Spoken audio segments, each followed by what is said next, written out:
слова, как будто вижу деда я.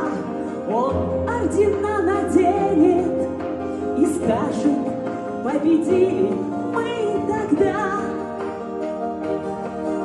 Возьмет меня он за руку, я в детство возвращаюсь.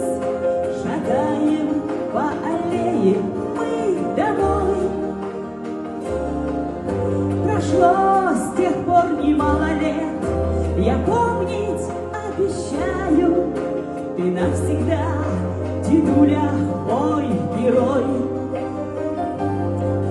Вы победили, слышите, бессмертный полк шагает, и держат внуки ваши ордена. Вы победили.